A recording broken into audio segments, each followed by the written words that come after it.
Olá, amigos! Sejam mais que bem-vindos a mais um encontro com a Palavra. É um encontro com o nosso Deus. Todas as semanas estamos aqui para um bate-papo da Palavra de Deus e você, com certeza, é o nosso convidado especial para juntos abrirmos a sua Palavra e conhecer um pouquinho mais do nosso Criador, do nosso Senhor, do nosso Deus eterno. E estamos juntos mais uma vez para o nosso bate-papo de hoje. Sou a Samira, nosso amigo Rogério, estamos aqui para falar um pouquinho da Palavra de Deus, um momento descontraído.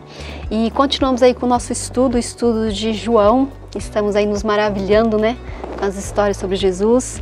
E o nosso estudo hoje é o estudo 11, o Pai, o Filho e o Espírito Santo. Que assunto gostoso, não é? Que vamos falar um pouquinho aqui. Mas antes de começar, vamos falar um pouquinho com o nosso Deus. Vamos convidá-lo para estar conosco. Querido Deus, muito obrigado porque Tu tens misericórdia de nós e nos deixou grandes lições, grandes coisas dentro da Bíblia.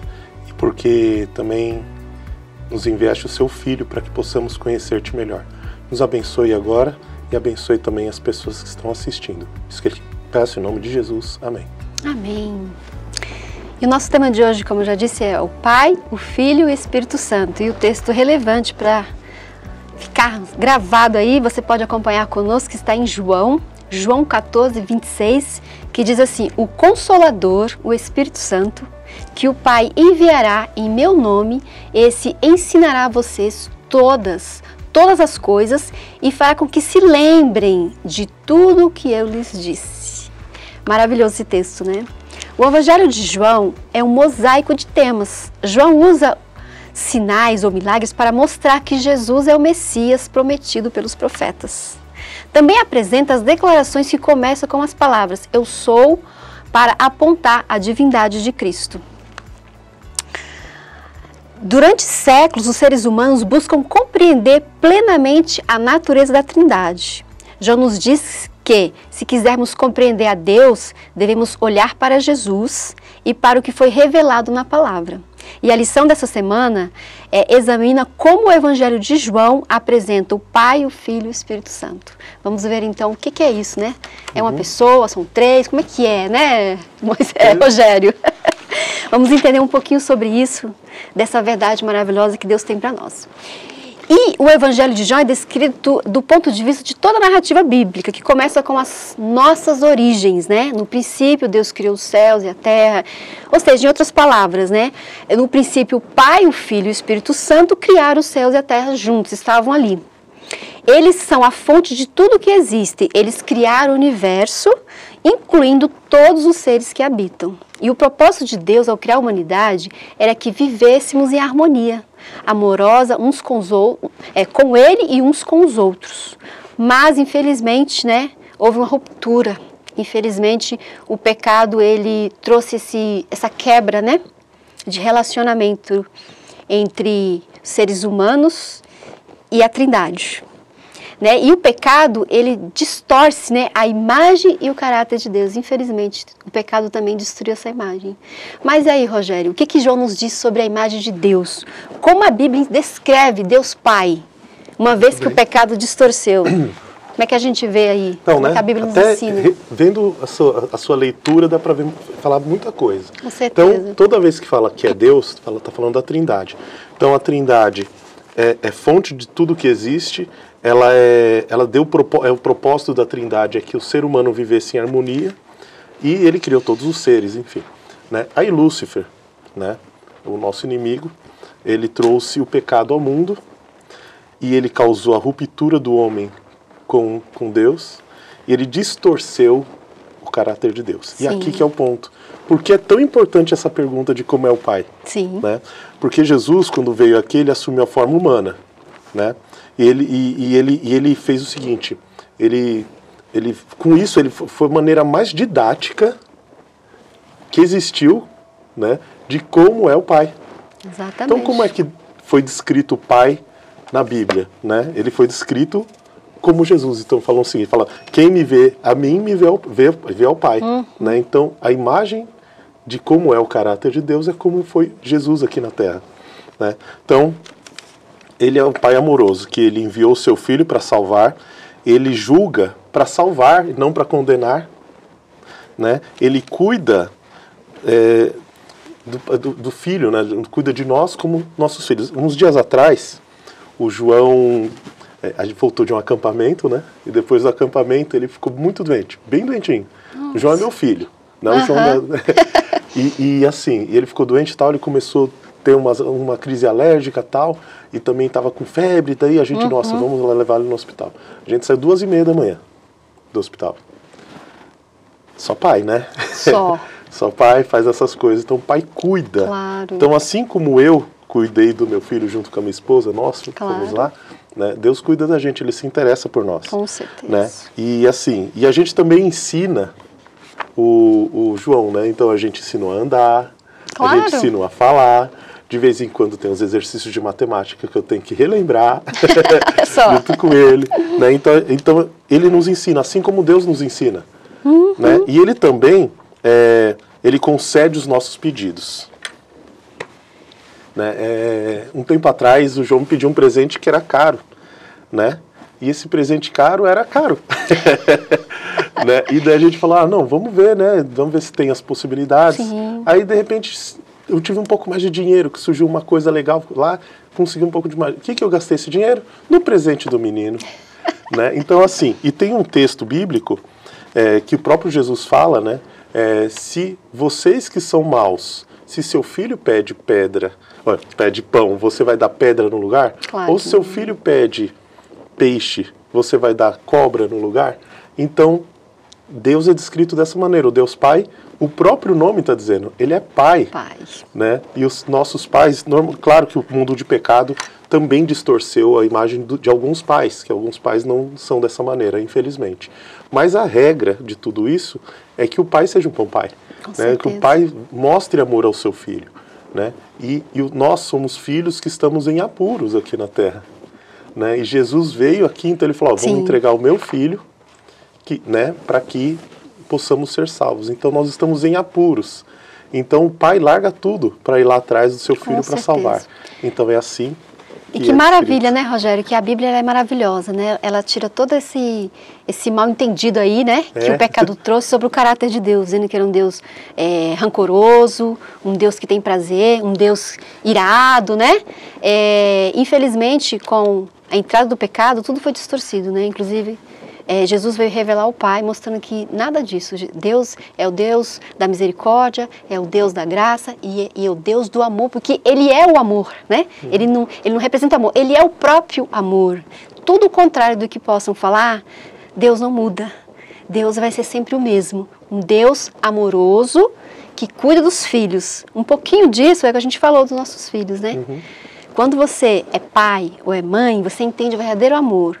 Então, Deus se revela dessa forma, é um pouquinho do que a gente possa imaginar. É muito mais, né, Rogério? O amor de Deus, né? E Ele não mudou, o caráter dele está distorcido.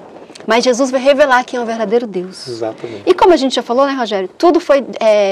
houve uma ruptura de todas as formas, né? Com a entrada do pecado, né? A distorção do caráter de Deus.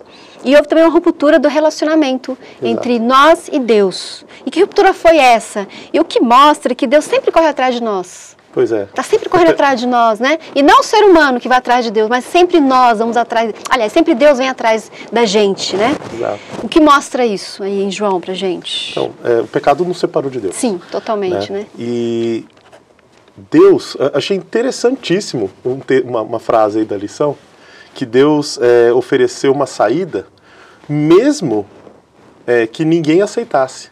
Mesmo que ninguém aceitasse. Ninguém aceitasse, né? E interessante porque é o seguinte, ele fez um plano de salvação, né? E Adão e Eva, acho que tem uma frase que eu achei interessante, que alguém me disse, que fala que foi Deus quem procurou Adão e Eva e não ao contrário, né? Eu achei muito interessante essa frase, quando eu a vi. Porque, de fato, né, Adão e Eva não foram atrás de Deus, eles se esconderam de Deus, né? E Deus foi atrás dele, onde vocês estão, né? Para oferecer o plano da salvação, porque Deus sabia o que estava acontecendo, né? Ele é onisciente, ele sabia. Mas onde vocês estão? Exatamente. Daí por que vocês se esconderam, né? Eles tiveram medo, tiveram vergonha, né? Então a vergonha e o medo é um dos motivos que o ser humano deixa de ir atrás de Deus, né? E existem outros, tá? Então um deles é a vergonha do que a gente fez. né? Também tem uma coisa que é a ideia do mérito. A gente acha que a gente merece, e a gente não merece. A gente não merece. Ah, eu sou bom, uma pessoa boa, né? Não, a gente não tem mérito na por salvação. Si só, né? Por si próprio, né? Não tem. Por outra ideia, a ideia de não mérito também nos afasta. Isso que é incrível. Eu sou tão pecador que Deus não pode me alcançar. Então também não quero e me afasto de Deus. As duas coisas são muito ruins. Os dois contrastes, né? Também tem a arrogância, né, que é semelhante à do mérito. E tem a descrença. As pessoas não acreditam no amor tão grande que Deus fez. Por isso que Jesus veio aqui à Terra. Por quê? Porque Jesus ofereceu o mérito dele para a nossa salvação. Jesus recebeu o castigo que ele não merecia. Então, tanto o mérito quanto o desmérito, Jesus cumpriu, né? Porque ele merecia ser o rei do universo, que ele era, de fato, mas ele usou o mérito dele para nos salvar. Porém, ele recebeu o castigo que ele não merecia, e era o castigo que nós merecíamos, né? Ele ensinou a fé. Então, assim, a gente tinha descrença, ele ensinou a fé. E, quanto à arrogância, ele se humilhou. A humilhação dele não foi simplesmente a questão da cruz no final. A humilhação dele foi sair de lá para lavar os pés de pessoas. Aqui. Pecadoras. Então é isso. Não merecia nada. Não merecia nada. Nós não ele fez isso.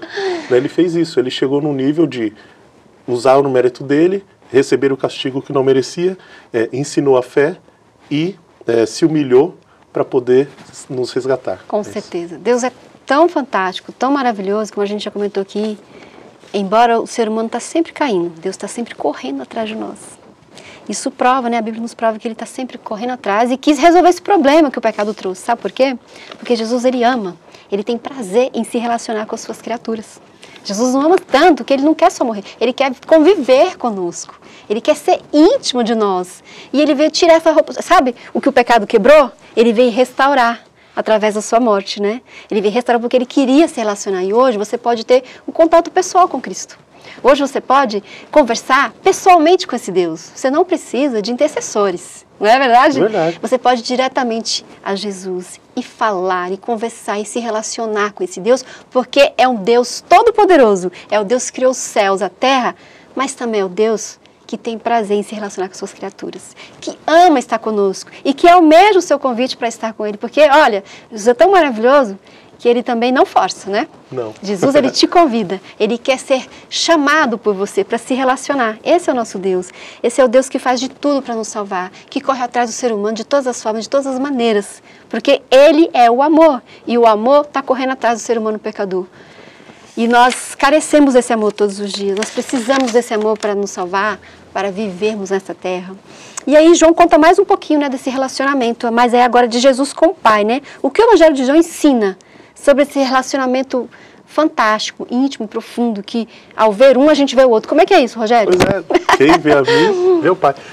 Uma coisa interessante até para introduzir isso tudo, eu acho não, tenho certeza, tá? É uma certeza que não está escrito na Bíblia, mas a gente percebe. Sim. Que uma das coisas que os apóstolos de Jesus sentiram muita falta quando Jesus ascendeu ao céu, foram os momentos que eles passaram à mesa com Jesus. Porque sempre era especial. Imagina, tem coisa mais gostosa que isso, né? De vez em quando a gente vai na casa das pessoas, né? A gente já fez isso lá, né? De ir lá para montar um lugar, uma festinha para a gente conversar, sim, comer. É muito gostoso. Muito bom. E Jesus fazia isso bastante. Momentos especiais, né? Momentos muito especiais. Então, assim, Jesus era justamente a questão do relacionamento. E ele gostava, né, de estar com o ser humano, né? Gostava. E ele gosta, né? E tem prazer. Ele quer estar à mesa conosco. Sim. Ele falou que o céu vai ser o seguinte, nós vamos estar junto à ceia do Senhor no céu. Com certeza. Então veja como é muito legal. Então, assim, primeira coisa que mostra o quanto Jesus tinha esse relacionamento e quanto quem vê a Jesus via ao Pai, é essa vontade que o Pai tem de sentar à mesa conosco. Com certeza. É muito bonito, né? Eu acho tão legal, né? Então, assim, ele tem... Jesus mostrou como é que era Deus, por exemplo, quando falando sobre a entrega aos cuidados de Deus, né? Fala o seguinte, lá em Mateus 5, né? Enfim, no Sermão da Montanha fala o seguinte, vê as aves do céu, vê os lírios do campo, né? As aves do céu são alimentadas por Jesus, mesmo não plantando, nem semeando, né? E os lírios do campo também não fazem isso, e eles são bem vestidos. Com certeza. E sobre o Pai, né? Eu gosto dos dados também. Os dados na lição estavam dizendo o seguinte, que a palavra Pai, né? É apresentada 136 vezes em João, né? Eu gosto das estatísticas, não sei por quê, mas eu gosto. Ótimo, vamos lá. E assim, eu acho interessante porque duas coisas, né? Uma característica dos evangelhos de João, ele é diferente dos outros evangelhos, né? Ele é bem diferente. Ele conta um outro enfoque, ele quer mostrar que Jesus era Deus, que Jesus era Messias. E não só simplesmente contar a história. Então eu gosto muito do Evangelho de João por causa disso, né? E ele focou tanto sobre Pai, sobre falar que era o Pai, que só nesse livro aparece 136 vezes, né? 136 vezes. E o interessante é que ele também era humano. E isso é tão difícil de entender. Ele sendo humano, ele se submetia ao próprio Pai. Ele não deveria se submeter a ninguém, né? Porque ele é Deus, né? Mas ele nos deu exemplo de submissão. Alguns exemplos que Deus deu. Ele precisava ser batizado? Não precisava, né? Ele precisava sofrer o castigo do pecado? Não. Claro que não. Não. Ele escolheu, né? Ele escolheu, né? E batismo era falando para morte para o pecado e ressurreição, né? Isso foi uma profecia. Ele não precisava nada disso. E ele submetia a sua vontade humana à vontade de Deus, né? E ele também estava aqui para cumprir o propósito, né? E ele buscava a orientação de Deus. Com certeza. E olha, quando eu falava que ele submetia quando ele não tinha vontade. No Getsemane foi fácil, né? Ele passou 3 vezes, depois da ceia, eles foram ao Getsemane, né? Jesus se isolou e pediu para que eles ficassem lá, orando junto com Jesus. E Jesus pediu o que para o Pai? Se possível, né? Que tirasse ele dali. Que ele não queria. Porque ele tinha um lado humano, né? E o lado humano sofre, o lado humano sente dor. E toda vez ele falava, mas seja feita a sua vontade. Né? E às vezes a gente não quer fazer a vontade de Deus. Né? E ele, sendo Deus, não precisando fazer nada disso, ele se submeteu como humano à vontade de Deus. Olha só, Rogério, é tão bacana isso, que a gente olha assim, nossa, eu tenho que cumprir sempre a vontade do Pai, por quê? Mas Jesus, o lado humano dele é tão bacana que fala de intimidade. Jesus tinha um lado humano. Exato. E esse lado humano, submeter à vontade de Deus, para mim, é relacionamento. Jesus também tinha objetivo. Ele também era Deus, ele tinha um lado humano, que submetia o Pai, que ele dizia assim, olha, se você estiver ligado a Deus, se você estiver intimamente com Ele, você vai fazer a vontade de Deus, não porque Deus é um tirano e quer que você faça do jeitinho dele, Ele quer assim, não, porque é gostoso se relacionar com Deus, e vai ser algo natural. Então, em tudo Jesus deixou exemplo. O lado humano dele era o que? Inteiramente, tinha uma conexão com o Pai, era por isso que era possível. Então, Jesus nisso deixou exemplo.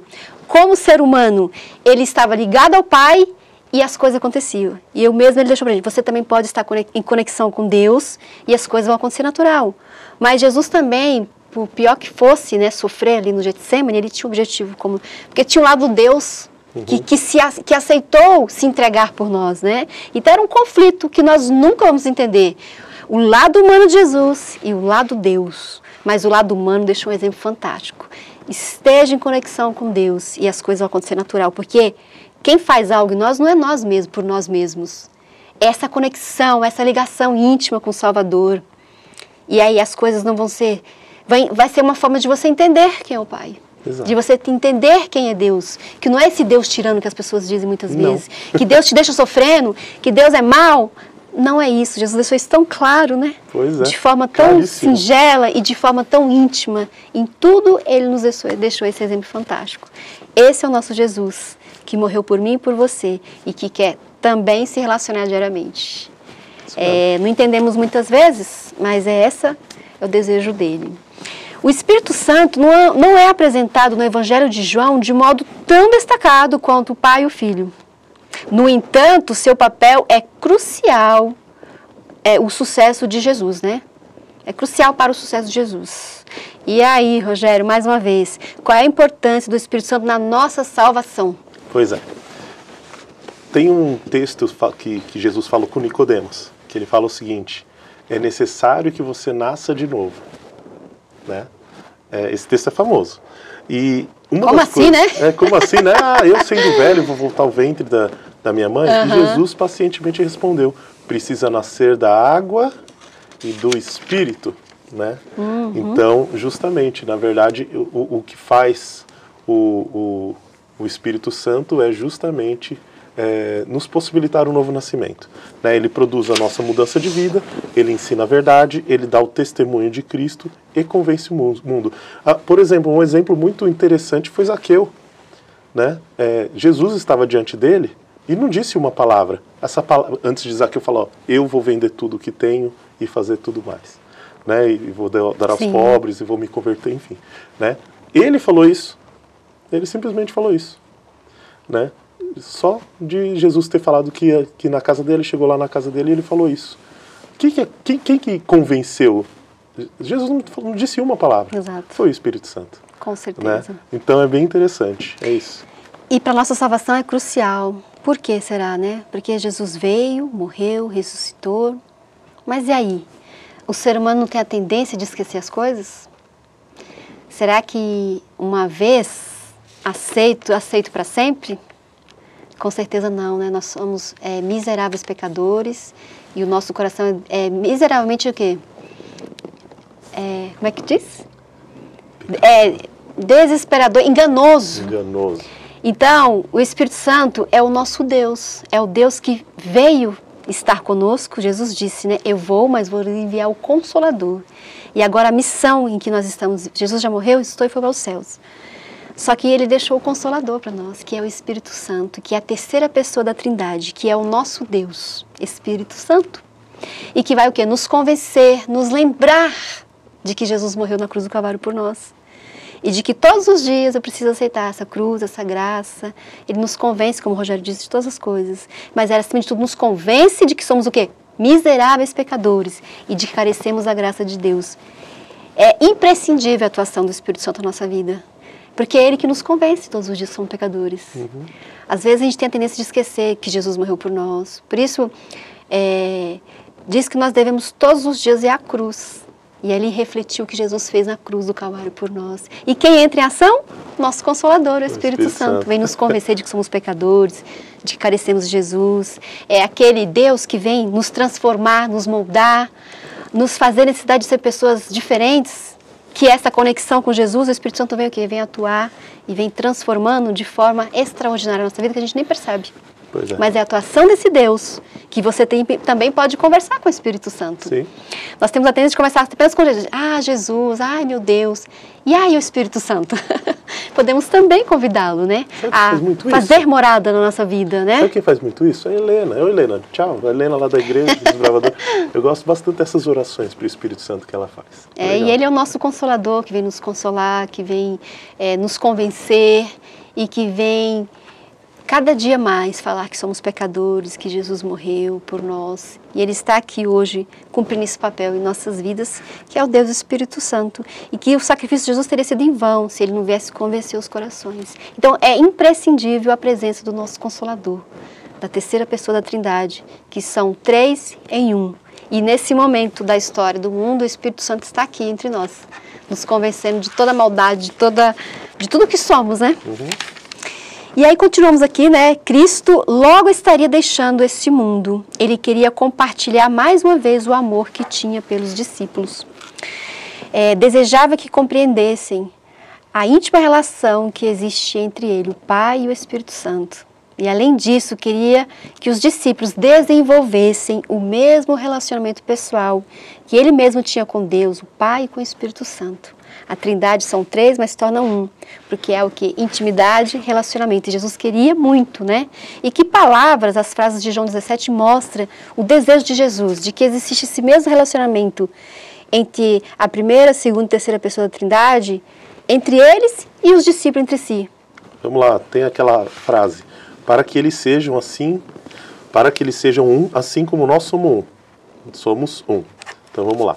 A segunda: e como tu, ó Pai, estás em mim e eu em ti, também eles estejam em nós. E a terceira frase, não era só uma, né? Eram 3 agora. Para que eles sejam um, como nós somos. eu neles e tu em mim.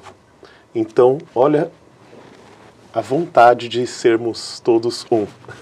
Exato. Né? Não que nós vamos ser deuses ou seremos parte da Trindade, Claro. mas a Trindade em sua misericórdia estará em nós. No relacionamento, né? Falando de intimidade, né? Exato. Porque Jesus morreu aqui, passou tanto tempo aqui, e ali Jesus sabia que ia morrer. Mas ele queria muito que, ao ir, que os discípulos envolvessem tudo que Jesus ensinou ali, né? Então a oração de Jesus foi pedindo especialmente por isso, né? Além do relacionamento, também na imagem, né? Eu sempre falava assim, eu orava um tempo assim, eu passei bastante tempo orando, que eu gostava dessa frase, ainda gosto. Aliás, vou voltar a orar, lembrei dela agora. Fala assim, que a gente possa ser espelho de Jesus aqui na Terra. Com certeza. Então assim, as pessoas percebem, quando a gente vai andando com as pessoas, a gente percebe que as pessoas começam a ficar parecidas, né? Então, se nós tivermos um relacionamento com Jesus, que Ele deseja isso aqui, facilmente visível na Bíblia, a gente vai começar a agir como Jesus agia. Com certeza. E João 17 nos diz assim, que a vida eterna é conhecer a Deus. Mas o que é conhecer a Deus, né? Isso significa simplesmente conhecer fatos sobre Ele, Rogério? O que nos diz a Bíblia? O que nos diz? De tudo que falamos, o que isso quer dizer? Conhecer a Deus, muita gente conhece. Acho que muita gente já ouviu falar, né? Conhece bastante fatos. Também, né? De que ele veio, de que ele morreu. Exato. Né? Você acha que os líderes religiosos não conheciam a Deus? Conheciam, né? Na verdade, eu estava falando sobre ser espelho de Deus, de Jesus aqui na Terra, sermos iguais. Então, olha só, hoje, naquela época, os religiosos conheciam a Deus, eles acreditavam em Deus, né? Mas eles não agiam igual a Jesus. Sim. Vou dar exemplos muito concretos, né? Por exemplo, Jesus vivia, assim como nós, ele vivia numa sociedade que era corrupta, né? Era uma sociedade muito preconceituosa, eles tinham preconceitos contra gentios, contra publicanos, tinham preconceitos diversos, samaritanos, né? Então, existia isso, né? Como Jesus agia e como os líderes religiosos agiam nessa época, né? Então, como Jesus tratava as pessoas de outra fé, né? Eles tratavam com amor e sem fazer acepções de pessoas, enquanto os religiosos, eles se achavam superiores e ostentavam uma superioridade religiosa, e eles tinham medo de relacionar com essas pessoas porque eles se tornariam impuros só por relacionar. Então, aí eu faço a pergunta: qual dos dois você está mais parecido, com Jesus ou com os fariseus daquela época, né? Você está se relacionando com pessoas de outras religiões ou está achando que elas vão te tornar impuro, né? Outra coisa, ele também tratava as pessoas da mesma religião, né? Jesus tratava pessoas que eram judeus, mas pecadoras. Quando eles pecavam, né, ele tratava como essas pessoas? Com misericórdia, buscando a restauração, a reparação dessa pessoa, né? Os fariseus faziam diferente, eles condenavam, zombavam e isolavam, né? Como nós estamos fazendo hoje, né? Outra questão, essa daqui bastante interessante. Existiam os publicanos. Os publicanos nada mais eram do que servidores públicos corruptos. Alguns deles, né, maior parte pelo menos, eram corruptos, né? Como Jesus tratava os publicanos, né? Então, assim, eles tratavam de um jeito. E os líderes religiosos faziam o quê? Jeito.